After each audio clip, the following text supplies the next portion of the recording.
said, I don't want them anywhere near Windsor. If I stumble upon him, I wouldn't even acknowledge him. He hates so much because he's a two-faced liar. That's what he is. I mean, Harry and Meghan as a brand, it's a misery machine, which just brings conflict and negative headlines. Look, they're losing sponsors. Could next year be the last Invictus? At which point, no Invictus, no Harry. Imagine that. I mean, truly, imagine that. I just feel that Harry's running out of road.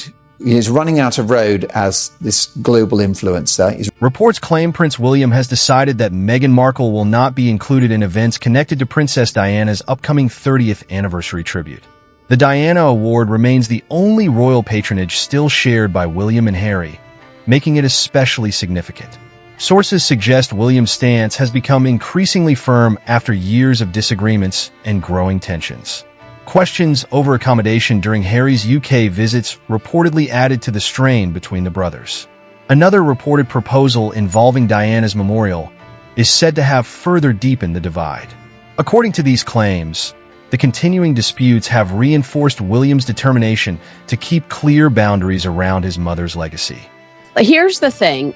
I recently heard that Prince William made it abundantly clear that Harry and Meghan cannot be offered accommodation at Windsor Castle. This wasn't a message issued by the palace press office, nor was it part of an official public statement. Instead, it reflected a clear decision made by the future king and passed down through the proper channels. Pay close attention to what the message actually says. It doesn't suggest, not this time, nor does it claim that no rooms are available. Rather, it establishes a firm rule. Harry and Meghan, as a couple, are not to be offered accommodation at Windsor Castle under any circumstances. There are no exceptions. The decision is final. I think that that's important because it tells us that there's not even an inch of thawing happening between the brothers. He doesn't want to risk an unexpected encounter with Harry, especially Meghan, on what he considers his family's home turf. Why does that particular residence carry so much importance? Because this is far from the first occasion that Windsor Castle has been requested, and it's also not the first time that request has been turned down. The answer has remained the same before, and it continues to be the same now. What's so interesting is, do you remember the reports a few years ago that Harry and Meghan had actually asked to live in Windsor Castle? Yeah. Think about that for a moment. Harry and Meghan approached the late Queen Elizabeth with a request to live within Windsor Castle. The reigning monarch, who had known Harry from the day he was born, carefully considered the proposal and declined it outright.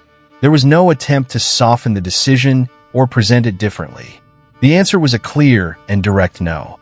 Because we know that they personally approached Queen Elizabeth, and she said, no, I live in Windsor Castle. I don't want you to live in Windsor Castle. You guys can have Frogmore Cottage. The pattern had already been established long before William became involved.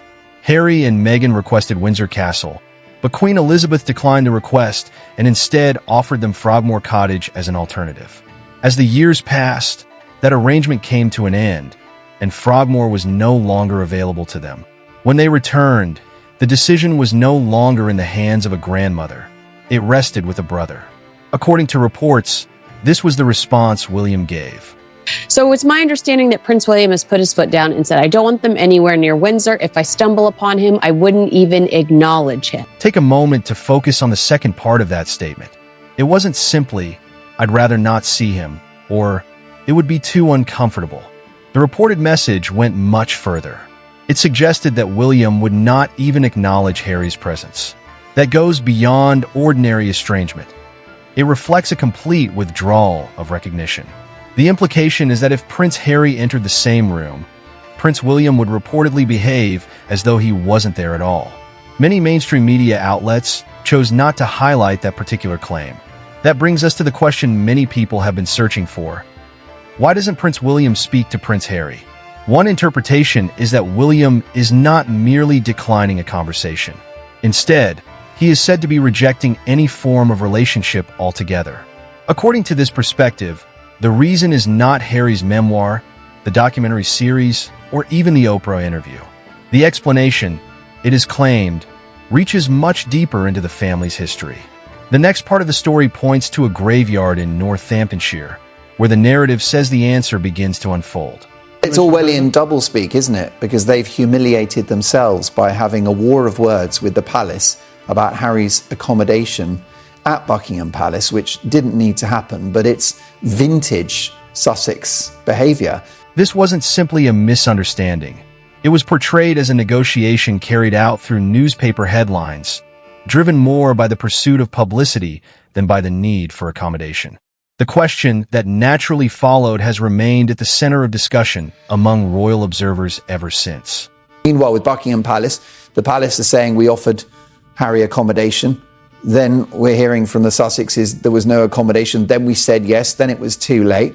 So if we talk about humiliation, who's got the smoking gun on that one? If the institution is truly racist, if the monarchy is fundamentally broken, if the royal family is beyond redemption, and if everything claimed over the past 5 years is accurate, then why would securing a room within that very institution become the subject of such a public battle?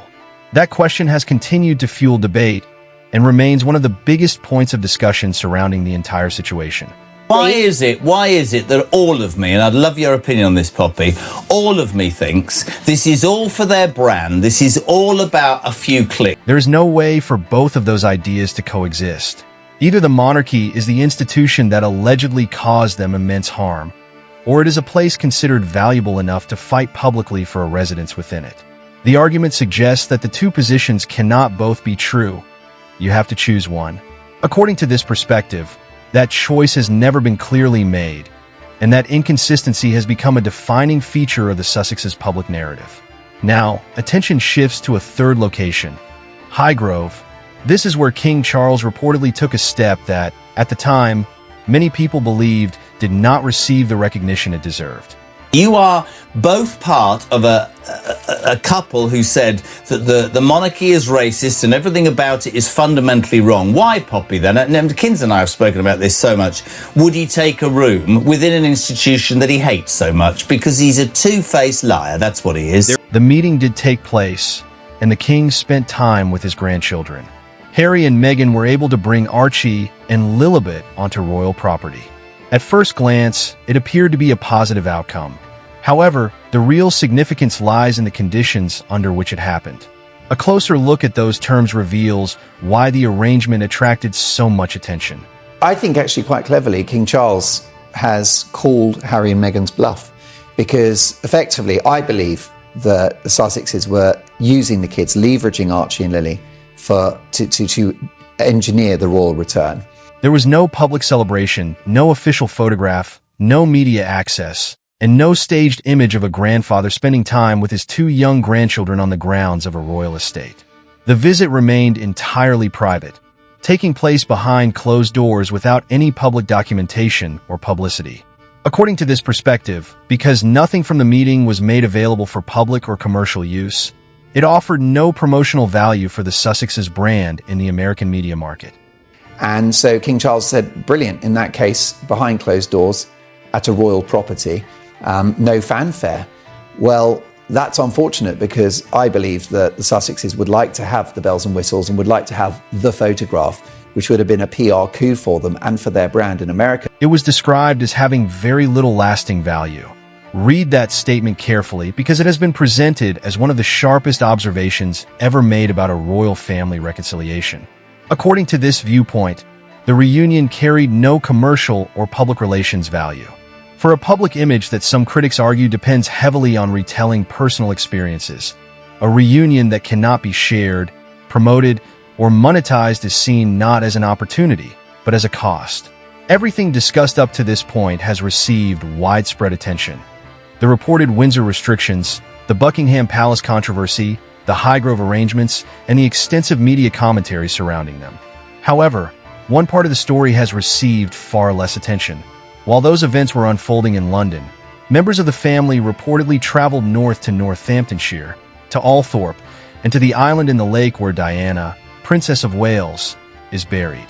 They didn't get it. Charles was like, fine, you want me to see my grandchildren? Let's do it. But it's going to be a private affair. And that's of little returnable value to the Sussexes. According to reports, a proposal for both families to visit Princess Diana's grave together was firmly rejected, with the idea reportedly viewed as deeply inappropriate. William is said to prefer keeping his mother's memory private rather than making it part of public attention. As tensions between the brothers continue, the Diana Award remains one of the few connections they still share. Reports also claim Harry has been seeking reconciliation, while William has maintained strict boundaries regarding family matters linked to Diana. Meanwhile, questions have grown about the Sussexes' public projects and future direction, as several ventures have faced increasing scrutiny. The ongoing disagreement reflects not only a family divide, but also conflicting views over privacy, legacy, and the future of their relationship.